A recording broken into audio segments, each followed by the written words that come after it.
The following is a conversation with João Souza, a seasoned 3D character artist and digital sculptor. Welcome to the Mo Method, where we talk to creatives who have turned their passions into professions. João's journey is a masterclass in shaping unique, stylized art and forging a successful career by doing what you love. In this episode, João shares his inspiring evolution from his early days in film and commercials to becoming a go-to expert for stylized characters in games and collectibles. We cover his pivotal transition into ZBrush, the profound impact from his mentorship with Shane Olsen, and his essential workflow insights. We also explore balancing artistic passion with commercial demands, navigating the influence of AI in art, and João's profound definition of personal and professional success. Without further ado, here's João Souza. Hey, my name is João Souza, and I am a 3D character artist and a digital sculptor working in video games, collectibles, and commercials. Let's take it from the beginning of how you kind of got into the industry.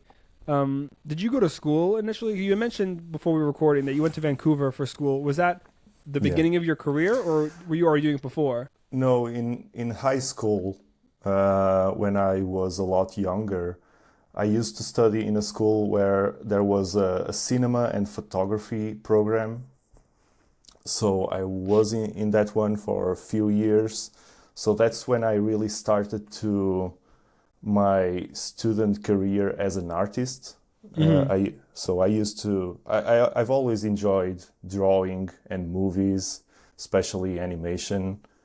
So I went to a nice school that was more aimed to artists.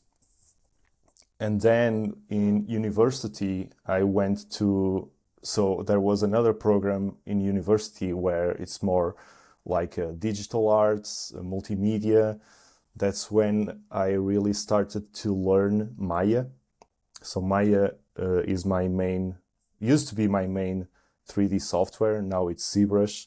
But that's when I learned how to model characters, animate stuff. But when I was done with university, I didn't really had enough skills or even confidence in working on a studio. So that's when my parents, I told my parents I really liked the Vancouver Film School. And there was this program, the 3D animation and visual effects program. So they really made the sacrifice to let me go to that school. So I spent 1 year between 2009 and 2010 in Vancouver. I lived in Vancouver for 1 year. And when it finished, I really had a lot more confidence, a lot more skills. So I came back to Portugal, where I'm from, and I started to apply for some studios around here, but the problem was the salaries. The salaries were really low. I couldn't even pay for a room. Wow. So yeah, the salaries were really like a joke. I think Rodolfo, when I spoke to him, had said something similar, that the studios in Portugal really just don't pay well at all. It's like someone telling you a joke, and when you realize it's the reality, So I had to choose between working on a studio and really paying to work in that studio. It's more like that. You're just paying to work on a studio, or I could spend more time living with my parents and really improve my skills. So I stayed home and I just invested time in doing personal work. ZBrush just came a lot later. Working in character art came a lot later. So my first real jobs as a freelancer started in 2013. I started to work in the advertisement industry, doing commercials, doing 2D animations, After Effects, motion graphics, all that stuff. That's what people were really looking for. I've worked on many commercials back in the day, but I've always, I wasn't really that happy. The projects were fun, and it was much better than working on a studio. I didn't really have a salary for all those years that I worked as a freelancer, but the projects were there was always a good budget for me. So in that sense, I was having a quite stable professional life. Not really stable, but I was comfortable. Yeah. But I've always felt appealing character art. I used to draw a lot when I was a kid, doing Dragon Ball characters. I was constantly drawing those characters. So I really liked Disney movies. So yeah, I've always felt that appealing to work with something related to characters. Mm-hmm. And I've changed my career to a character artist when that around 2019, I guess that was my first serious character art project. And I've changed my career because of a game that was released in a few years ago called Disney Infinity. Mm-hmm. When I saw that game, I've realized that I really like those characters. They were super appealing. I mean, they're really great characters. And very simplistic, right? So appealing super and stylized. simplistic. Yeah. Yeah. Super stylized. So I thought to myself that I probably could do something close to that, because I never really enjoyed realistic characters. I mean, obviously it's a completely different thing from stylized, but so my tendency goes to stylized characters. Yeah. And back in the day, ZBrush tutorials were more like aimed to realistic characters. So it was really a lot easier to find tutorials that teach you how to create realistic characters. And for stylized, it was a lot more difficult to find those tutorials. So I never really felt ZBrush. It was never really for me. That's what I used to think. So I completely just put ZBrush on the side, and I started to do characters in Maya. Even though they were really bad. I was really trying to do like characters from DC and old cartoon shows with the Disney Infinity style. And maybe around that time in 2016 or 17, I was on YouTube and I saw that some of the character artists that worked in Disney Infinity were doing live streams on YouTube for the Pixelogic channel, and that's when I knew about Shane Olsen, which is one of the sculptors, and he has this online workshop where he teaches the method of sculpting characters using like a very simple process of blocking out a character with simple shapes. So, and he also did a lot of ZBrush live streams on the Pixelogics channel, and that's where I've learned how to sculpt characters in ZBrush. Did you do his course, or you just watched his stuff on YouTube? I did. No, I did. I did watch his 5 or 6 first streams he did for the Pixelogic channel. I've watched those streams maybe 10 times each one. I was always watching those 5 or 6 live streams and trying to do the same here on my computer. I was following his steps and doing the same. And then he opened his online workshop. I was one of his first students. Oh, really? Yeah. Wow. I just met Shane like not face to face, like we're doing here. Yeah. He invited me to one interview. So I spoke with Shane the first time a couple months ago. Shane was really like probably the most important person in my professional life. Wow. Yeah, so because he's just a really good teacher. Yeah, and he's somebody who loves to teach. Yeah. Besides the fact that he's just a really nice and great guy, like he loves to teach, and you could see it when you watch him. Kind of giving his tutorials, just the ones that he does for free. Even, you could tell that he loves what he's doing, and it's amazing how many people are students of his. Like anybody who does stylized characters, there's like a 70% chance that they're a Shane Olsen student. Yeah. He really, I think he has like one of the biggest impacts on the stylized character world, and there's a reason for it. I mean, he's one of the best out there at the stylized character stuff. Yeah, I mean, there was probably thousands of people that looked at Disney Infinity and had the same feeling I had, right? Because it's like a more approachable style for people that are not really that comfortable doing characters, but want to do it, right? So I was in his workshop. I really invested a lot of time improving my skills.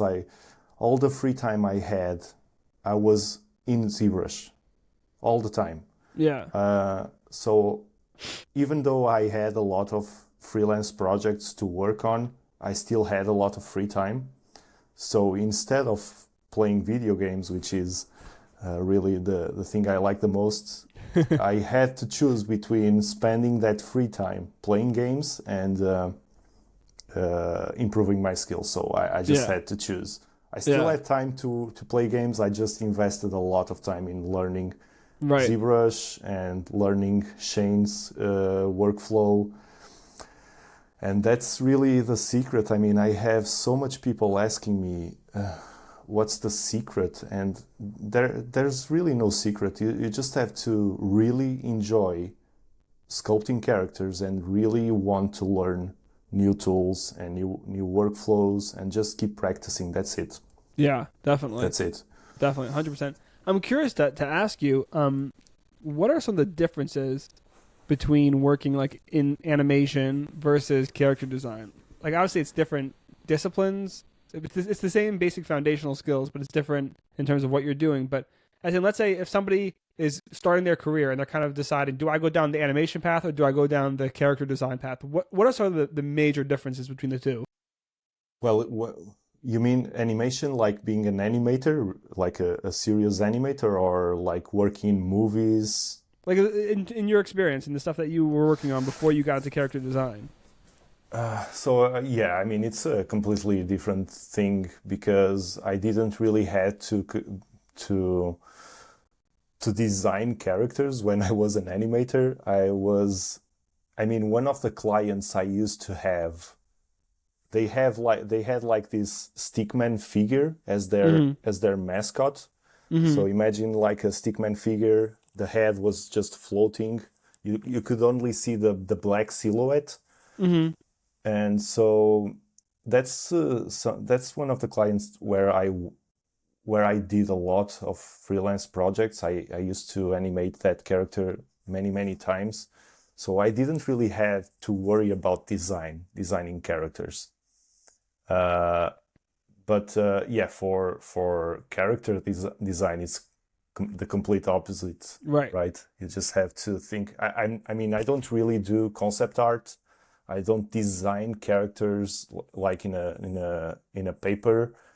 I just sculpt them directly. I have an idea, and if I'm working on a personal project, if I have an idea, just like I had with the Batgirl, the Batgirl I did very recently was mostly based on another concept art from another artist, at least the costume she's wearing. But her face, her proportions and all that's basically coming from my head. I just have an idea and I go directly to ZBrush. So I don't really do like drawings. You're not doing sketching beforehand. Yeah, not really. My sketching is really in ZBrush. yeah, I mean, that's it. I'm not sure if I answered your question, but yeah, between animation and character design, I mean, it's different things, but I Which really did you enjoy more? yeah, design Yeah. a lot more. I mean, I don't think I was a bad animator. I think I was pretty good, but I just enjoy a lot more sculpting characters than animating characters. It's just Yeah. for me, it's more appealing. Uh, and even when you look at a portfolio from an animator, and when you look at a character artist's portfolio, it's easier to see. I mean, I think it's more appealing to see a character artist portfolio because you don't really see them moving. And when you, yeah, I mean, being an animator, it's not really easy to sell your work. Right. I mean, it's more difficult. It's not. It's just different things. But I felt that it was more difficult, at least for me, to sell my work as an animator Hmm. than to sell my work as a character artist. But I really have this tendency to find it more appealing character design than animation. Yeah. Yeah. No, I agree. I find character design to be it's more exciting, I think. Yeah. And there are obviously people who enjoy animation. You know, that if there weren't animators, you know, we wouldn't be able to have the animation work that we have. But I'm kind of curious, like I guess the challenges that come with each, because each kind of has its own set of challenges. You know, character design, obviously, you know, there's the technical skills of sculpting and knowing how to, how to translate a character from whatever it is that they're. Let's just take Batgirl as an example, right? You're translating kind of realistic to stylized, you know, and that has its own sets of challenges, but also animation has its own sets of Yeah. challenges, and they're obviously very different sets of challenges. Um, it's like, what were some of the challenges in animation that you particularly found, you know, difficult to deal with?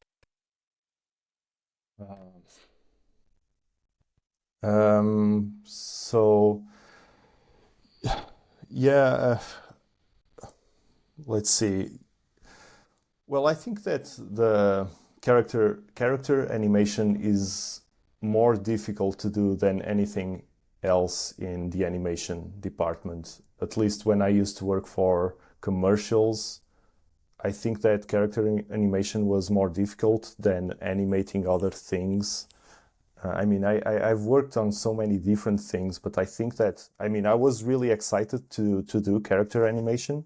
Mm-hmm. Um, but it was more, I mean, it was more common to do animations that were not for characters. So you just see like things moving, Okay. like motion graphics that don't use character animation. But yeah, I think that character animation is way more difficult to do than it just depends on the level of complexity and you know if you need to animate expressions and all that. Right. It just depends on the complexity of the project. Yeah, but I you know what I was really struggling back in the day was really find it appealing to work as an animator for many more years. Mm-hmm. So I was really lucky to find Shane and Disney Infinity. So that really Yeah. was like A pivotal moment. yeah, Yeah. it's just so important to me. It's really like when probably the most important uh, uh, point in my life where I completely changed my career Wow. and do something that I really like. Yeah. So how was that transition from animation to characters? Because obviously it's a different skill set. So you kind of had to take time. You were working, and then you, I guess, took off from working just to focus on developing your skills to then be able to start from scratch again, essentially. Yeah. Uh, so I didn't really start from scratch because I did try ZBrush many years ago, but it just didn't click with me. The problem with ZBrush is that it's a completely different software than any other 3D softwares you worked on, like Maya or 3ds Max. It works completely different. So I did try ZBrush one time and it just didn't click with me. I just didn't find it appealing, and it was complex, really difficult. So I gave up trying to learn that, and that's when Shane was, again, Shane was really important because he's a really good teacher, and his method is really good. And sometimes, I mean, most of the times, you just really need a person to teach you something. Right. Even if the software is difficult, you just need someone to teach you a different method. Right. That's the secret. Yeah. But the transition to becoming a character artist, I'm not sure if you remember, but there is a sculpting software called Mudbox. It's from Autodesk.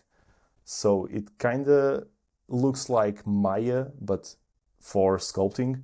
So the shortcuts are pretty much the same. I'm not sure if still exists, this Mudbox still exists, but I used to sculpt. My first sculpting characters were in Mudbox, but so I was watching ZBrush tutorials and trying to do the same in Mudbox. But I've noticed that most of the functions and features that are in ZBrush, like Dynamesh, Z-Remesher, you don't really find it in Mudbox. Yeah. So I just had to change to ZBrush because the features were a lot better in ZBrush. Yeah. So I just had to learn it. It was still very difficult, but when I learned about Shane's workshop and his live streams on YouTube, it became so much easier. It really became like a second nature to work in ZBrush because the method I was using was completely different. So the transition was kind of difficult in some ways, but really easy when I just used a different method. Yeah. So when you approach a new piece, how do you kind of go from your initial idea to concept? What's kind of your like process? Obviously, you follow the kind of Shane Olsen method in terms of the block out, but can you kind of walk through like what your process is?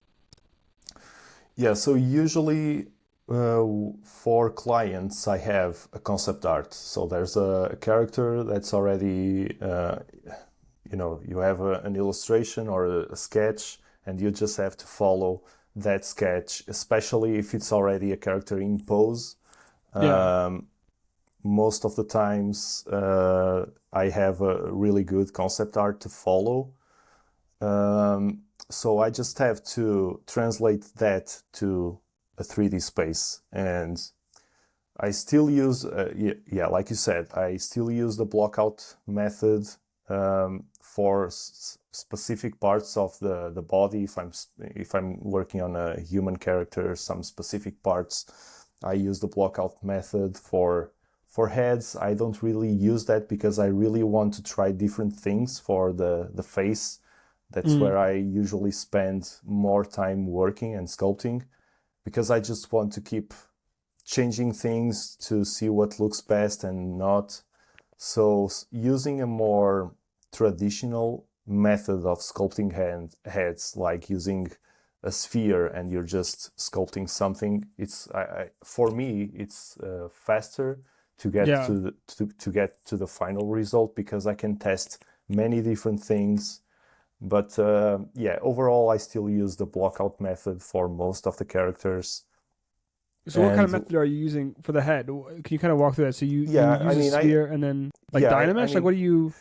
Yeah, so I use for the head, so I still create a very simple head shape using a sphere, or what I do is I create a cube, I subdivide that cube one time, and then I just extrude some of the faces to create the jaw. And usually what I do is I work with very, very low resolution meshes.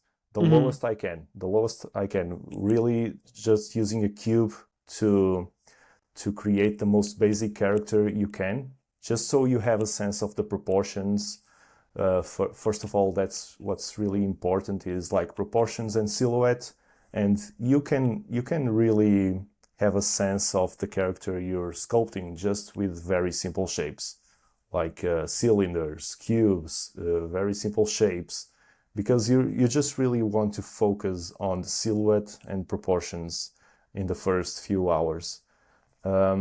So yeah, I mean, I just use different methods for it also depends if I have time to experiment different things. When I work in personal projects, I have all the time in the world, so I don't really care if I spend hours trying to block out a character.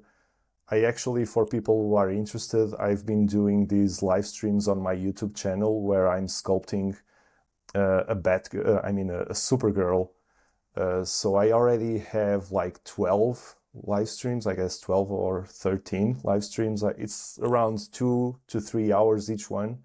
How often are you doing those? I'm doing almost every day. Oh, wow. Yeah, so I have the entire process of sculpting a stylized character on my YouTube channel, doing these live streams.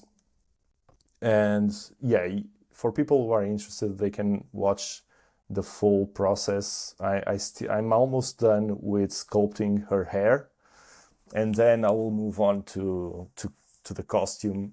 So the anatomy is all done, the hair, everything is pretty much done. I'm just really finishing the hair, and then I move on to create the suit. Yeah, I just use, it's just depends on the projects. For clients, I really need to be a lot faster. And the block out method is sometimes it's a slow process. So I try to use faster workflows. It just depends. Just depends on the project. So the work that you post on your Instagram, that's mostly personal work, yeah? Yeah, I mean, I think most of the work I have on my Instagram is from QMX, which was, for those who don't know, was a collectibles company. It closed its doors back in 2023. So most of the characters I created for them, I think I sculpted around more than 50 characters for QMX. Wow. So I have all of them in my Instagram and ArtStation, and so I think most of the characters I have on my social media is from QMX. But I really enjoy sculpting characters, so that's why I have so many personal projects. So that's why I have time to work on personal projects, because that's when I can sculpt the style I really like and do the characters I really like. Yeah, I mean, but yeah, to answer your question, most of the characters are from QMX. Oh, nice. So I'm curious because I saw recently what you posted, a project. I think it was the Hulkbuster suit, and yeah, you had posted. I think it was kind of like and you're showing kind of how you optimize it for 3D printing, and you're talking about how challenging that piece was specifically for 3D printing. I'm kind of curious to hear your workflow. Like, how do you prep your pieces for 3D printing? Because I kind of have my way of doing it. And I think everyone, obviously there's the same general goals, right? As in you want it to, the cut and keys, and you want to, hide the seams, et cetera, et cetera. How do you kind of approach when you're trying to prepare something for 3D printing? What's kind of your approach to that? So there's two different things when doing slices for 3D printing, when slicing a character for 3D printing. One is for when you are slicing for your own 3D printing, if you are just printing your characters yourself, or if you are doing it for a production. So for production is a lot more difficult because you have to send the STL files. Usually factories are in China, so you have to send those files to the factories, and they have to optimize those files to create molds. So if you imagine what a mold is, it's like you have like this big piece that's separated into parts, and you have to separate them, and the piece will fall. Right. So that piece, that mesh, will have to be optimized for molds, which is a completely different thing than printing at home. Yeah. So when I'm slicing for production, I usually create as many cuts as possible. So I try to separate as many pieces as possible. So hands, forearms, arms, anything, just try to separate as much as I can so that the people in the factory can have different options, because they will look at those slices and they will just optimize the files themselves. Yeah. Sometimes they will merge two pieces together or three or whatever, and sometimes they will have to create new cuts. One of the examples I have here is with this Goliath from Gargoyles. So I've separated the leg and the foot, two different parts, and what they did, they merged those pieces together, but they had to create a new cut on the toes. So they had to separate the toes from the foot. That's a mass-produced piece. Yeah, because they have to create molds. So they managed to create a mold for the leg and the foot, but they couldn't do it with the toes. So they had to separate the toes. So yeah, for production, it's a more complex process because you just have to do more slicing. Right. You really have to try to optimize the character.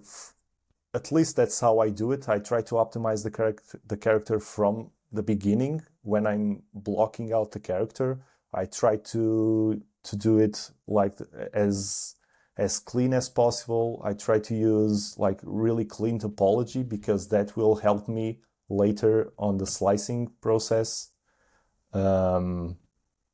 Yeah, I mean, that's one of the things I usually do is create clean topology from start. It doesn't really matter if you are printing yourself, your characters yourself, but for production, that for me, it helps to have clean topology because I can then use the edge, the loop flows to create clean cuts. But, you know, it just depends on who's working on the character. It's just, you know, people have different workflows. I like my workflow. It works for me. But printing, slicing characters for production is just more complex than slicing for 3D printing. Right. No, for sure. I'm curious to ask you, because obviously I found you through Instagram. Social media is kind of, especially Instagram is kind of the best platform, I think, for like artists to kind of like put their work out there. And I think it's the most active in terms of like artists. Yeah, more active. Generally. I think the best is ArtStation, but but I don't know if I'd count that as like a social media. I guess it's not social media. Yeah, but Instagram is probably the best. Yeah. So I'm curious to hear like how has social media, kind of, again, ArtStation aside, because I view ArtStation as more of like a place to put your portfolio. Yeah, exactly. And then people see your work, but it's you're really dealing with artists specifically. Yeah. But in terms of the more social media, how has that kind of like affected your art and interacting with your community and your followers and people who enjoy your work? Yeah. So I never really cared about social media. I still don't.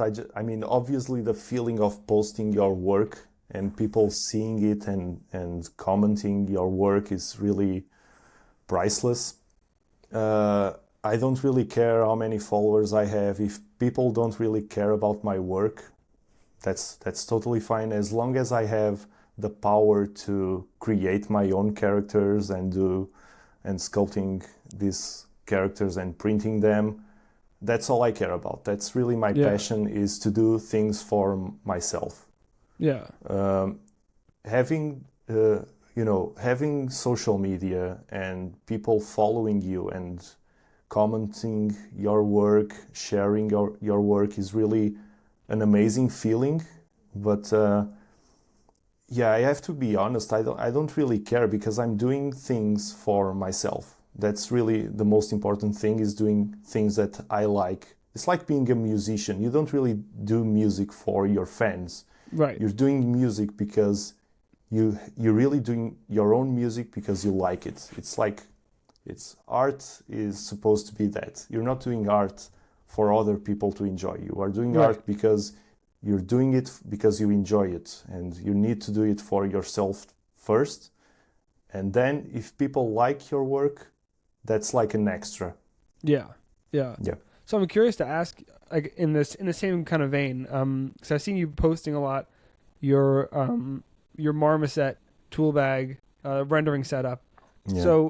So have you, besides for that, have you done other kind of sales online, like through Gumroad and these different websites to sell your work, and how has that gone over in the kind of, with using social media and these different platforms? Yeah, I guess social media is important for that. Yeah, that's what I use. Uh, yeah, it's more useful when I'm trying to sell a product. So Yeah. I have a few products for sale. One of them is the Marmoset render scene. I have base meshes that I just updated very Oh, nice. recently. And I also have some of my personal projects. I have them on Gumroad. You can print some of my characters like Batgirl, Sonic. I have a few more. You can print them. It's completely for free. You can download the STL files and print those characters. And I think that also helped me to have more people following my work, because I just like to share my work. I like to share tools. I like to create tools that help people. I Yeah. have a few like brushes for ZBrush, uh, and it's most of it is for free, Nice. because I'm just not looking for money. I want to. I really like the feeling of helping people. Yeah. Uh, and these products that I have on sale, especially the render scenes, the marmoset scenes. So rendering has been really one of the most difficult things for me. I've always struggled with rendering, lighting, presentation Yeah. overall. Yeah. And so I did try with marmoset. So we used to render our characters in QMX with Keyshot. Mm-hmm. So one of the render scenes I have is for Keyshot, but then I just used Marmoset I really wanted to try to do the same thing with Marmoset, Mm-hmm. and I find it a lot better. It's really my main rendering engine now. I'm trying to render most of the characters in Marmoset because it's way faster if you have an RTX GPU. It's really fast. It's really simple. It's a very simple render scene. There are some materials already set up for people. So you just have to import the character, applying the materials, and render the scene, and you will have a very decent presentation for your character, Mm-hmm. which is really important when you are sharing your work, is having Right. really good presentation, because that's how you sell your work. So Yeah. I'm trying to help people that are already struggling with rendering by having these products on sale. And hopefully there will be people using it. Um, yeah, I think the feeling of helping people really makes me a lot happier. Yeah. Yeah, that's it. That's Yeah. why I have so many things for free. I mean, obviously, some things are not free. Some products have their price. I also am doing like these mentorship sessions. It's not Oh, really nice. like a mentorship. I don't like to call it mentorship because I don't feel like a mentor. I feel like a guy that knows a lot of stuff, and I can help people if they are struggling with something. Yeah. So I have these one-on-one sessions that you can find on my Gumroad. I still have some seats available. So anything people are struggling with, like let's say someone is struggling with anatomy. Let's say you just really find it very difficult to sculpt a head, right? You can use those sessions and that will help you to achieve the results you are looking for. So it's more like if you have questions, if you are struggling with something, you can use those sessions and that will help you. It's really cool. Yeah, I mean, it's not really the common mentorship programs you're used to see on the internet, like Mold 3D or even Shane's workshop. It works more like a regular mentorship program where you have pre-recorded sessions and teach you how to sculpt characters. Mine is more like personal things, like if you're really having difficulties with a personal project or even a client's project, if you are struggling with something, at least I can help you achieving the results you are looking for. I'm not going to do the work for you. Right. So you can kind of give like critiques and yeah, I can give you critiques. I can help you, especially if people are looking for learning new workflows for collectibles. That's really probably my specialty is doing characters for collectibles. I've done characters for video games and commercials, so that's a very different thing because you have to rely more with topology. Like I said, I'm a guy who knows some stuff, and I can help people achieving the results they are looking for. Right. That's awesome. And it's funny, I find a lot of people who have been working in the industry for a number of years and, are kind of high-level professionals and, have already kind of achieved the dream, if you will, of like working in the industry. All of them at some point or another turn to teaching. It's the kind of the common thread, and it's a really beautiful thing that like everybody wants to kind of just help the next generation of creators and be like, okay, like here's how I did it. And it's really important. It's not going to be easier now because artificial intelligence is probably going to steal some jobs. I think it's going to take some time to really, steal character artists' jobs. But I've seen on Instagram, it's common to see advertisement about a company that creates characters with AI. Yeah. The problem is, I mean, like I've had this conversation so many times already, but the problem is that it's not. It lacks the creative, flair that an artist brings to it, and I don't think it's ever going to have that. Most people don't care about that. Right. Unfortunately, that's true. So I really like video games, right? And if some companies start to use artificial intelligence to create video games, let's say to create 3D models, animations, is that going to stop me from buying video games? Right. No, I really, I can't really stop. You still want to stop. play the game. I really want to play the game, especially if the game is good. Let's say some of my favorite games were made with artificial intelligence. Yeah. I mean, am I ready to sacrifice the experience, sacrificing the experience of enjoying these games because they use artificial intelligence? Right. I'm not ready to sacrifice that because I still want to enjoy those experiences, and most people don't care about if they use artificial intelligence. Yeah. That's why it's inevitable that artificial intelligence is going to, it's just going to steal more jobs. It's the unfortunate truth. I mean, like you see a lot of people who kind of are very anti-AI and they kind of like feel this need to like stand on the rooftops and shout about it and boycott it. And I get the sentiment. I'm not saying I don't, but like you're saying, as in majority of the consumers aren't going to care, and that's what's going to ultimately affect the decision. As unfortunate as it is, it's just reality. And so you could either resist the reality and be like, no, I refuse to buy anything that uses AI. Yeah. Okay, very nice, but it's not going to stop them from making it because you're 1 out of 1,000. You know what I'm saying? It's interesting. I saw this company It's a small. They're kind of like just starting up.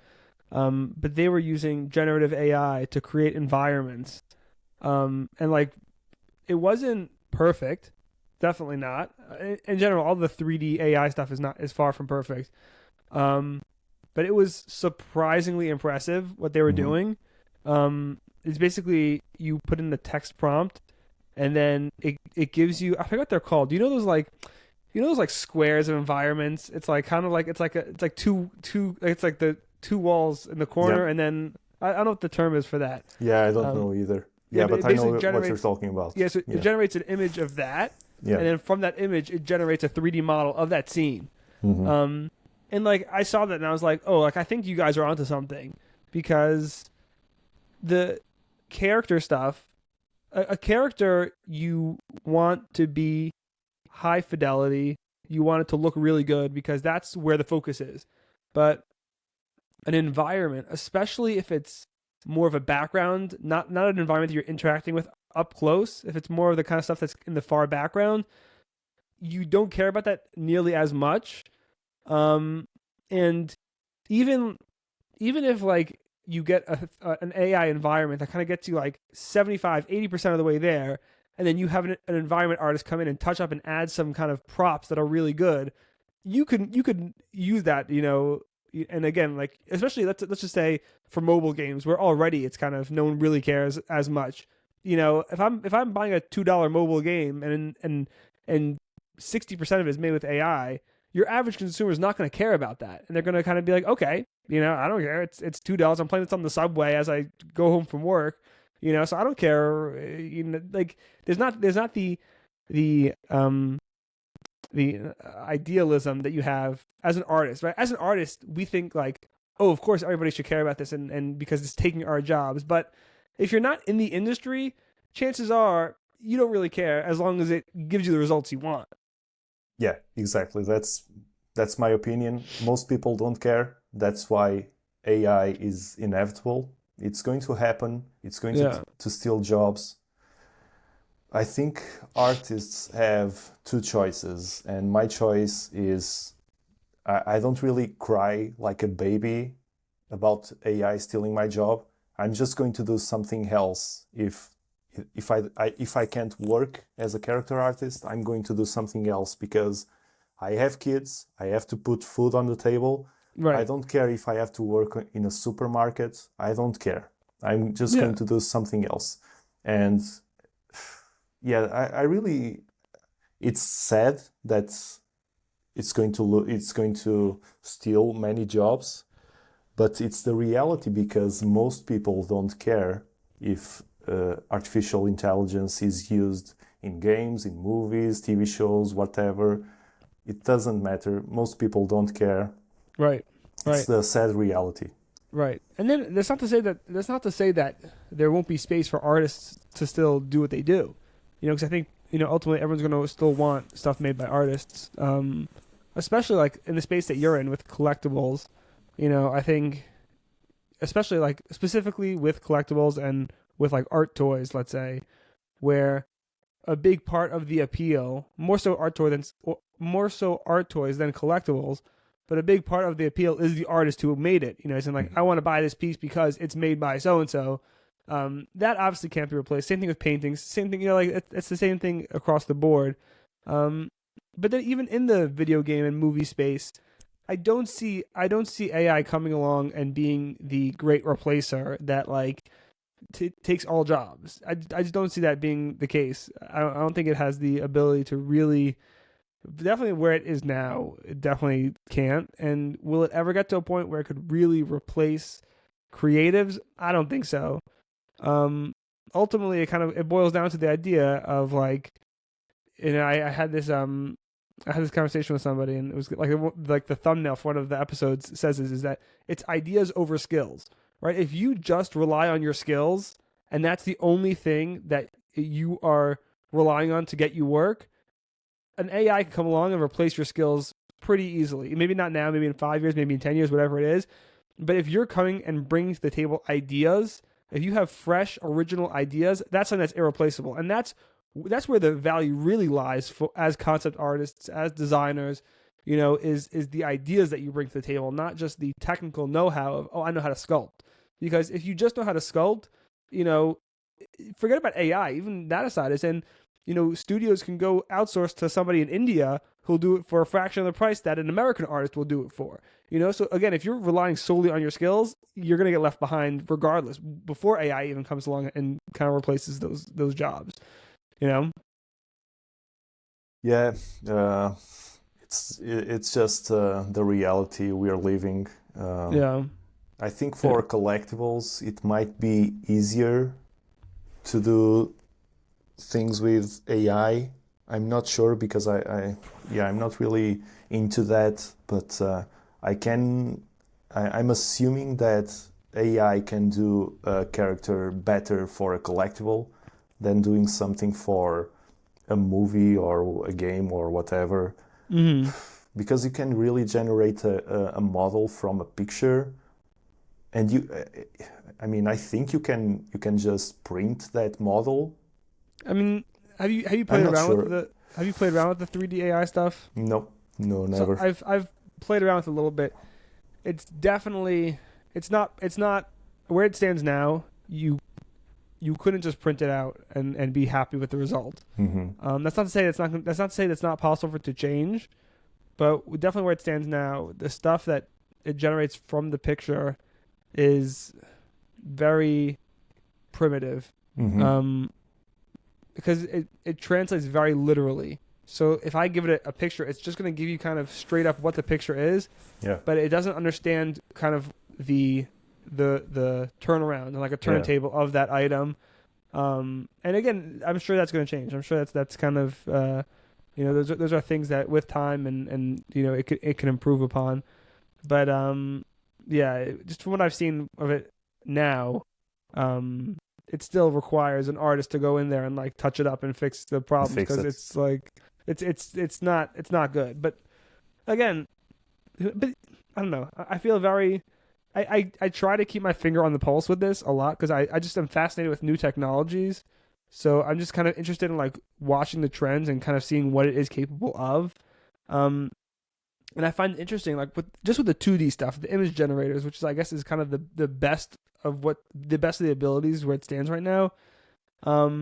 It's great with making super realistic images. Like if you want a picture of a person's face, it's getting to the point where it's almost discernible. Like when I look at a picture, sometimes I have to like really look and be like, okay, I think this is AI, but I'm not 100% certain.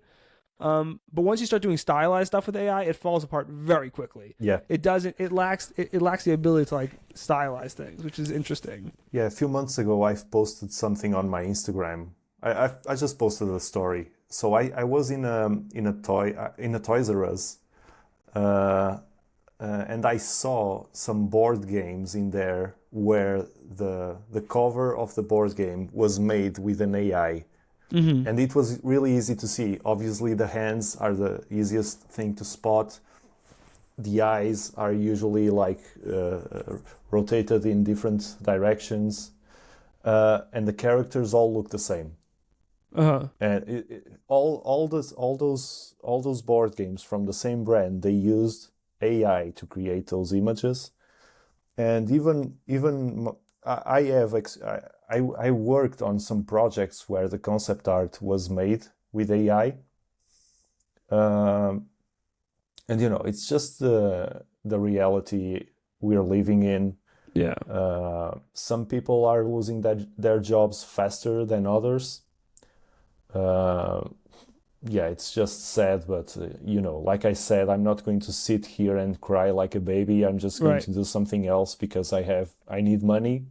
Right. And I want my kids to study in good schools, and I'm not going to rely on, trying to fight against AI. It's just inevitable, so I'm just going to do something else. Yeah, no, for sure. For sure. But AI can't really steal my passion for doing these characters. I'm still going to work. I'm still going to sculpt characters for my personal projects, whether I have a job or I don't. Right. It just can't steal our passion for doing art, and that's what matters the most. No, 100%. Yeah. 100%. No, yeah, 'cause, again, at the end of the day, the any great artist is doing it because they love doing it. That's really what drives us, you know. So, and you see this with things like whatever, for example, woodworking. You know, if somebody's really into woodworking and carpentry, like, yeah, sure, I can go buy a table from IKEA, but if I really love to make tables, I'm gonna, Yeah. you know, do it by hand. You know, so that's definitely true. And again, that's not a new thing that like AI is bringing into the equation. That's something that's been around for hundreds of years at this point. You know, but yeah, and then again, people who are doing it for the love of the craft and make really great stuff for that reason, people want to buy that stuff because they like it too and it resonates with them, and Yeah. you know, they want to have a piece of that, you know. And so yeah, I'm not overly concerned about it. And I know some people kind of get up in arms by when those sorts of statements, because they're like, what do you mean? Well, it's easy for you to say because you're not affected by it. And it's like, I don't know, you know, like you're saying, you know, this the you can either have the attitude of like cry about it and get worked up about it, or you know, kind of say, okay, this is reality. This is the reality we live in, and so deal with it and kind of either find a way around it or find another, you know, job to be in, basically. I mean, yeah, I mean, there are so many jobs that we can work on something else, you know, like supermarkets are constantly looking for people to work. So Yeah, there's no problem in working in a supermarket if you still have the skills to do anything related to art, yeah, sculpting or painting or whatever. It doesn't really matter where you're working as long as you have the passion uh, in your heart and you are free to do it for your personal projects. Yeah, it doesn't yeah, matter if AI is coming or not. yeah, Yeah. for sure.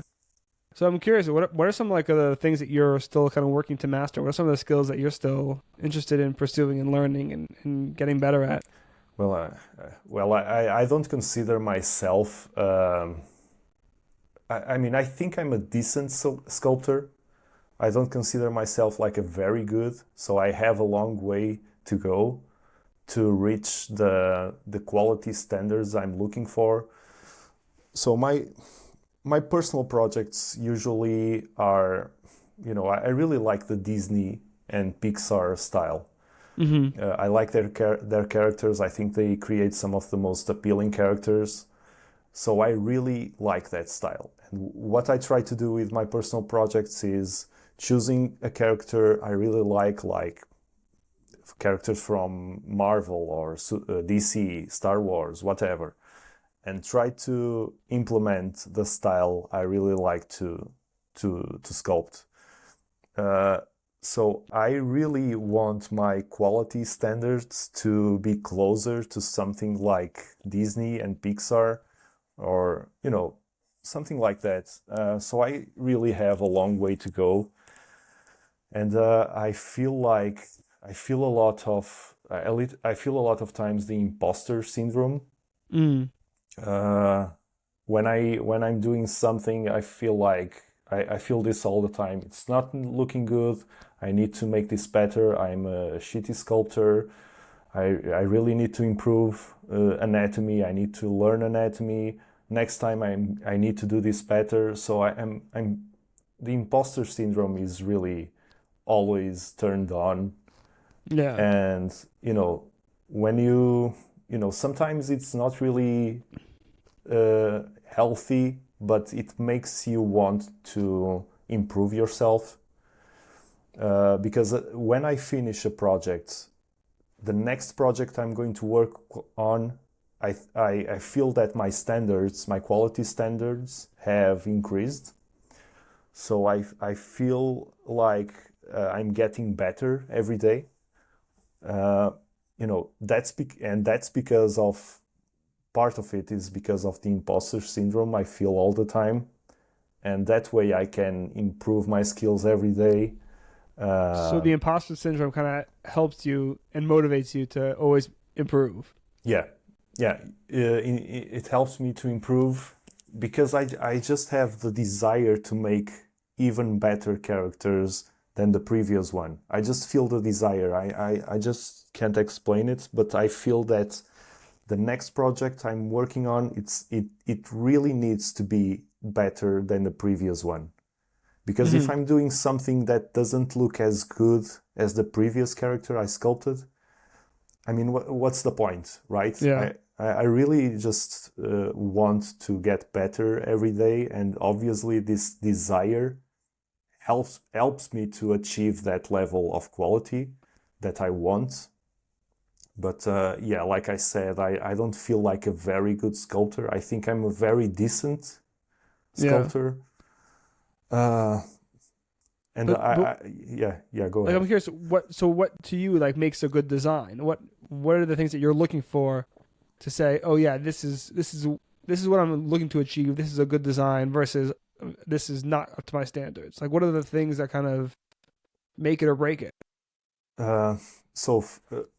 My reference board, I have two reference board files. I have one for anatomy and another one for art related. So that one, I have lots of characters from other artists, stuff from Arcane, Overwatch, Fortnite, whatever. Everything I like is in that reference board.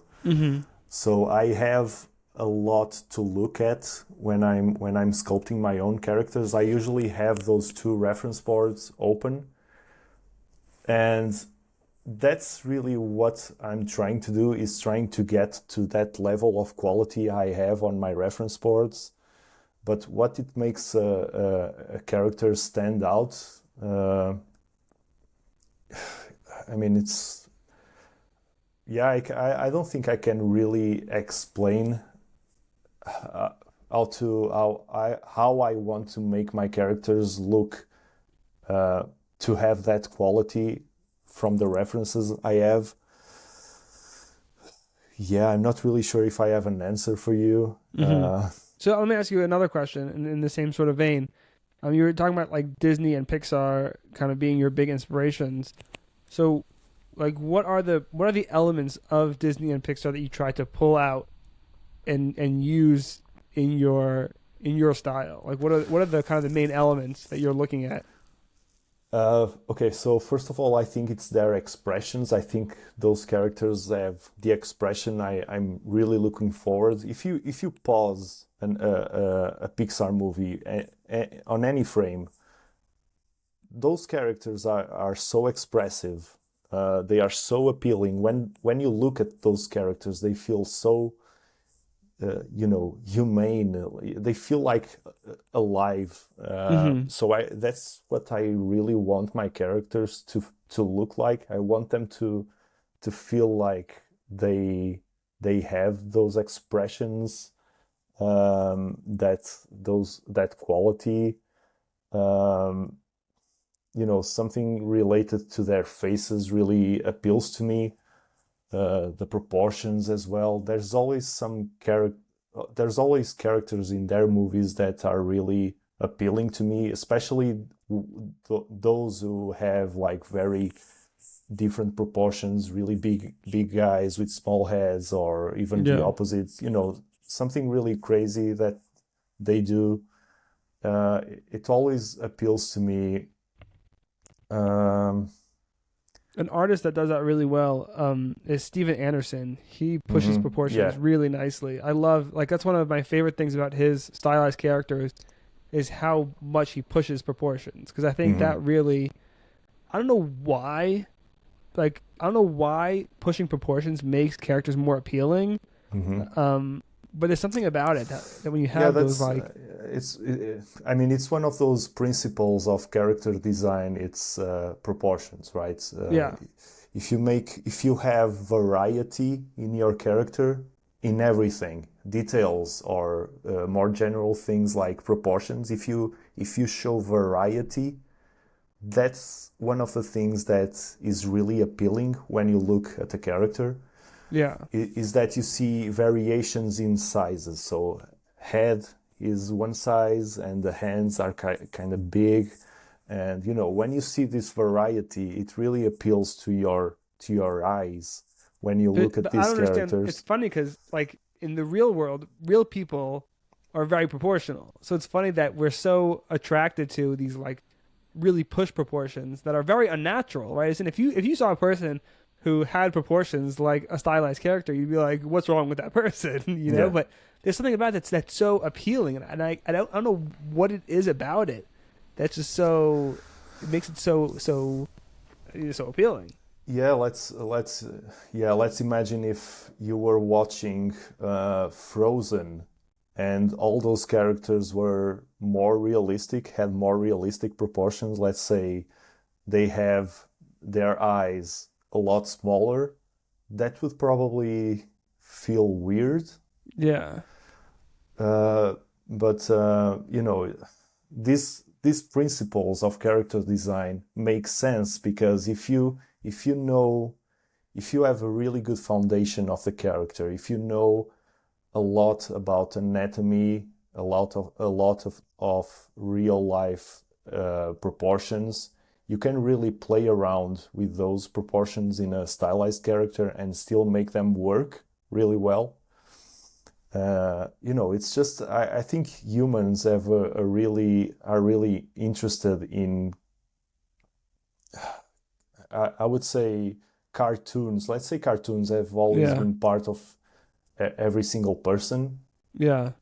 So that's, you're asking difficult questions. I don't know. And like, I don't know, it's something about it that's just, cartoons in general. Anytime you see caricatures, and these like super stylized things, it's I don't know what it is, but it's really, it's enjoyable. It brings it invokes a certain emotion of joy that few other things do, and I feel the same. I feel exactly the same. When I rather watch animated movies, animated shows than watching live actions. Yeah. It's just because, I've always felt more appealing watching those types of products, and I never really get tired of watching that. I still watch cartoons, I still watch animated shows, animated movies, just because I just have that in my heart. I feel so much happiness watching that and playing games and all that stuff that, some people don't really find that exciting. You know? Some people don't play games because they don't care. Some people don't watch cartoons because they think it's made for kids. Some people don't buy collectibles like we do, because they just don't understand why we do it. Yeah. I think that some collectibles are made for adults, like the ones I've worked on at QMX. Those are the types of collectibles I like to have, because they were specifically made for us. Yeah. Yeah. Because we also like these types of things. We like Marvel, we like Star Wars, we like nerd stuff. We are geeks. Yeah.